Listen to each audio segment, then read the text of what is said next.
সর্বপ্রথম আলোচনা করা যাক এই সপ্তাহে স্ম্যাকডাউনের ভিউয়ারশিপটি নিয়ে, যা কিনা এই সপ্তাহে স্ম্যাকডাউন ভিউয়ারশিপ গত স্ম্যাকডাউনের চেয়েও কম পরিমাণ এসেছে। এই সপ্তাহে স্ম্যাকডাউনের ভিউয়ারশিপ এসেছে 1.494 মিলিয়ন, যা কিনা মানে না রয়েছে কম পরিমাণ ভিউয়ারশিপ এসেছে এই সপ্তাহে স্ম্যাকডাউনে।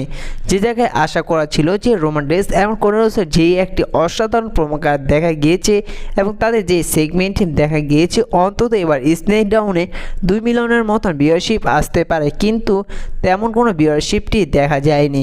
যদি এই সেগমেন্টটি রোমান রেইন্স এবং কোডি রোডসের যদি ইউএসএ নেটওয়ার্কে না হয়ে ফক্স নেটওয়ার্কে হতো, তাহলে অন্তত 2.5 মিলিয়নের উপরে ভিউয়ারশিপ আসতো এই সপ্তাহে স্ম্যাকডাউনে।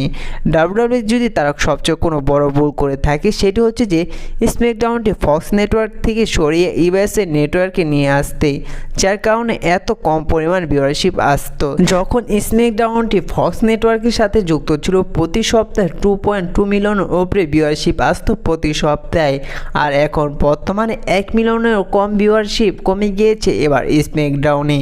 তো এই বিষয়ে আপনাদের কী মনে হয় তা অবশ্যই জানিয়ে দিবেন। এবার আলোচনা করা যাক এজে স্টাইলকে নিয়ে। বর্তমানে আপনারা এজে স্টাইলকে ডাব্লিউডাব্লিউতে দেখছেন না, তো এজে স্টাইলকে নিয়ে একটি রিপোর্ট সামনে এসেছে যে এবার এজে স্টাইল তিনি জাজমেন্টের টিমের সাথে যুক্ত হতে পারে এবং এজে স্টাইল এবার রিটার্ন আসতে পারে এবার ব্যাট বেলার পেপার ভিউতে। যখন ডেমিয়ান প্রিস্ট এবং ফিন বেলারের ম্যাচটি অনুষ্ঠিত হবে, সে জায়গায় এজে স্টাইল রিটার্ন করে ডেমিয়ান প্রিস্টকে হারিয়ে দিবে ফিন বেলারের কাছে। পরবর্তীতে এজে স্টাইল তিনি যুক্ত হবে জাজমেন্টের টিমের সাথে। তো এই রিপোর্ট নিয়ে আপনাদের কোনো মন্তব্য থাকলে তো অবশ্যই জানিয়ে দিবেন। এবার আলোচনা করা যাক জে উসোকে নিয়ে। তো আপনারা গত মানডে নাইট রয়ে যেমনটা দেখেছেন যে জে উসো সমস্ত দর্শকদের শখ করে তিনি নিউ ইন্টারকন্টিনেন্টাল চ্যাম্পিয়ন হয়েছে। আমার যতটুকু মনে হয় যে জে উসো তিনি এটার যোগ্য, কারণ জে উসো তার এই জায়গায় আসতে 14 বছর লেগেছে, আর তার আগেও জে উসো তিনি বড় বড় ম্যাচের রেসেল করলেও তিনি সে জায়গায় জিততে পারেনি এবং টাইটেলের ম্যাচও পেলেও তিনি সেই টাইটেল উইন করতে পারেনি। আর জে উসো যেহেতু তিনি মিড কার্ডার, এবার জে উসো চ্যাম্পিয়ন হয়েছে ব্রন ব্রেকারকে হারিয়ে, যার কারণে তিনি এটা যোগ্য। আর জে উসো এই চ্যাম্পিয়ন দেখে রিকিশি অনেকটা খুশি হয়েছেন। শুধু তাই নয়, একটি পার্টির পোস্ট করেছে সোশ্যাল মিডিয়ার অ্যাকাউন্টে রিকিশি। শুধু তাই নয়, রিকিশি তিনি রিয়া রিপ্লিকে ট্যাগ করে তিনি রিয়া রিপ্লিকে এনজয় করতে বলেছেন। তো এই থেকে বোঝা যাচ্ছে যে রিকিশি তিনি বর্তমান অনেকটাই খুশি হয়েছেন জে উসোকে ইন্টারকন্টিনেন্টাল চ্যাম্পিয়ন হতে দেখে।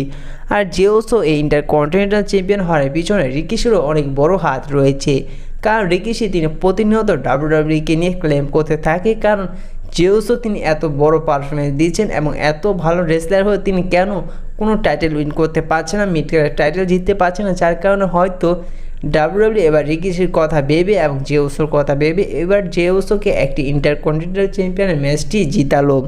শুধু তাই নয়, জে উসো তার ফ্যামিলির মধ্যে পঞ্চম রেসলার যে কিনা ইন্টারকন্টিনেন্টাল চ্যাম্পিয়ন হয়েছে। তো এই বিষয়ে আপনাদের কি মনে হয় তা অবশ্যই কমেন্ট করে জানিয়ে দিবেন। এবার আলোচনা করা যাক হিকুলিওকে নিয়ে। আপনারা বর্তমানে যেমনটা জানেন যে হিকুলিও তিনি অলরেডি ডাব্লিউডাব্লিউর সাথে কন্ট্যাক্ট সাইন করে ফেলেছেন এবং ডাব্লিউডাব্লিউ খুব শীঘ্রই হিকুলিওকে নিয়ে আসবেন এবং তাকে ব্লাড স্টোরি লাইনে দেখা যাবে। শুধু তাই নয়, হিকুলিও এসে তিনি সোলো সুকার ব্লাড লাইনে অংশগ্রহণ করে অর গেমে পারফরমেন্স দিবেন। কিন্তু বর্তমান অনেক রিপোর্ট থেকে জানা যাচ্ছে যে এবার হিকুলিও নাকি কোনো মেন রোস্টার আসবে না, ডাব্লিউডাব্লিউ হিকুলিওকে নিয়ে আসবেন এনএক্সটিতে। তো কেন ডাব্লিউডাব্লিউ আর হিকুলিওকে মেন রোস্টারে নিয়ে না এসে প্লাটন স্টোরি লাইনে না যুক্ত করে তা কেন এনএক্সটিতে নিয়ে আসবেন, এটা ডাব্লিউডাব্লিউ ভালোই জানেন। তো আমার যতটুকু মনে হয় যে যেহেতু 8 অক্টোবর ডাব্লিউসি নেটওয়ার্কে এনএক্সটি হতে যাচ্ছে, সে জায়গায় ব্লাডলাইন মেম্বারগুলোকে দেখা যাবে, সিএম পাঙ্কেও দেখা যাবে, আরও রেসলারকে দেখা যাবে। সাধারণত সে একদিনের জন্য হিকুলিওকে নিয়ে আসতে পারেন ডাব্লিউডাব্লিউ এনএক্সটিতে, তার পরবর্তীতে হয়তো মেন রোস্টারে দেখা যেতে পারে হিকুলিওকে সোলো সুকার ব্লাডলাইন স্টোরি লাইনের সাথে। এই বিষয়ে আপনাদের কী মনে হয় তা অবশ্যই জানিয়ে দিবেন। এবার আলোচনা করা যাক ওটিসি রোমান রেইন্সকে নিয়ে, অর্থাৎ অরিজিনাল ট্রাইবাল চিফ রোমান রেইন্সকে নিয়ে। তো আপনারা এবার যেমনটা জানেন যে রোমান রেইন্স কোডি রোডস তাদের একটি ট্যাগ টিম ম্যাচ দেখা যাবে ব্যাট বেলার পেপার ভিউতে সোলো সুকা চেকা ফাটুর এগেনস্টে।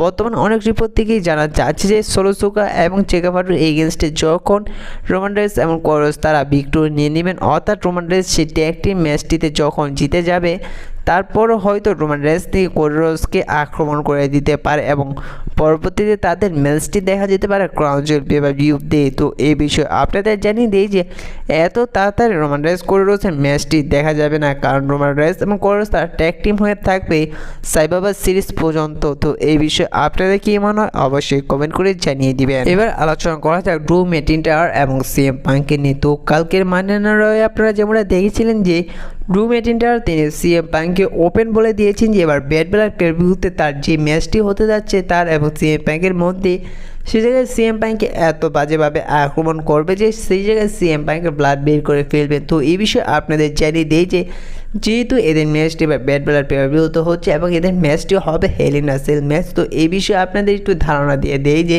এই ম্যাচটির মধ্যে বেশিরভাগ আক্রমণের শিকার হবে সিএম পাঙ্ক ড্রু ম্যাকইন্টায়ারের কাছে। তো এই ম্যাচটির মধ্যে সবচেয়ে বেশি ব্লাড বেরোতে দেখতে পারবেন সিএম পাঙ্ককে। তো তেমন কিছু ড্রু ম্যাকইন্টায়ারকে করতে পারবেন না সিএম পাঙ্ক। তো এই ম্যাচটিতে কিন্তু ফাইনালি ভিক্টোরি নিয়ে নেবেন সিএম পাঙ্ক ড্রু ম্যাকইন্টায়ারকে হারিয়ে।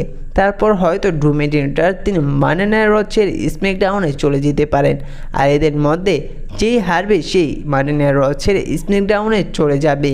তো এই বিষয়ে আপনাদের কী মনে হয় তা অবশ্যই জানিয়ে দিবেন। আর আজকের এই ভিডিওটা এই পর্যন্তই ছিল। দেখা হচ্ছে পরবর্তী কোনো নতুন ভিডিওতে নতুন আপডেট নিয়ে।